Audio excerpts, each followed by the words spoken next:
Hello मित्रों, नमस्कार मित्रों। आप लोग के समक्ष एक बार फिर एक कहानी लेके उपस्थित हुआ हूँ। कहानी कुछ इस तरह से है। एक राजा थे।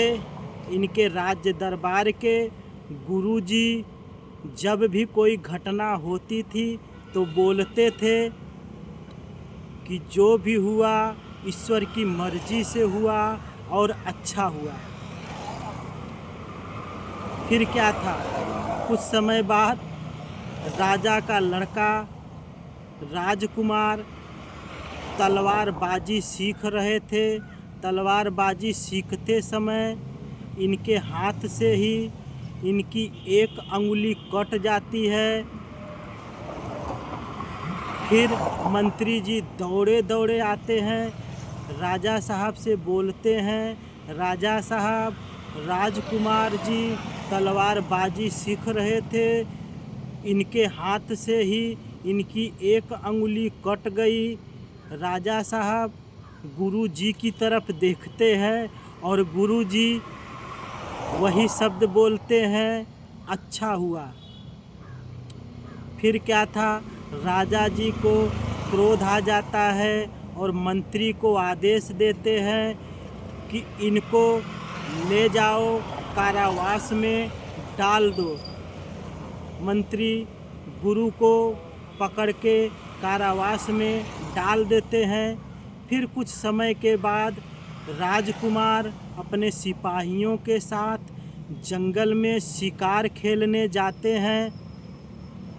शिकार खेलते खेलते वह सिपाहियों से भटक जाते हैं, बीच जंगल में चले जाते हैं। वहाँ के जंगली लोग राजकुमार को पकड़ लेते हैं और लेके जाते हैं।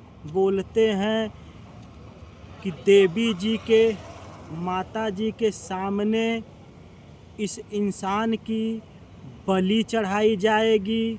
फिर क्या था, ढोल नगाड़े बजने लगते हैं और राजकुमार की बलि देने की माता जी के सामने तैयारी होने लगता है। इसी दौरान उस जंगली लोग के जो गुरुजी थे वह आते हैं और देखते हैं राजकुमार का एक अंगुली कटा हुआ है।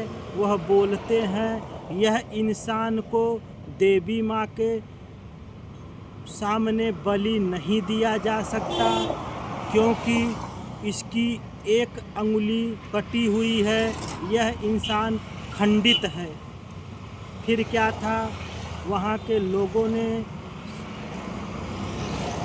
राजकुमार को छोड़ देते हैं और राजकुमार अपने राजमहल वापस आ जाते हैं। जब सारी दास्तान अपने पिताजी को बताते हैं तो पिताजी को समझ में आता है कि नहीं, गुरुजी जो बोले थे कि जो होता है अच्छा होता है।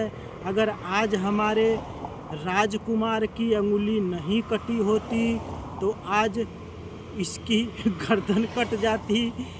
तो मेरे भाइयों, जो भी होता है सही में अच्छा होता है। हम अगली कहानी लेके फिर आप लोग के समक्ष प्रस्तुत होऊंगा। नमस्कार।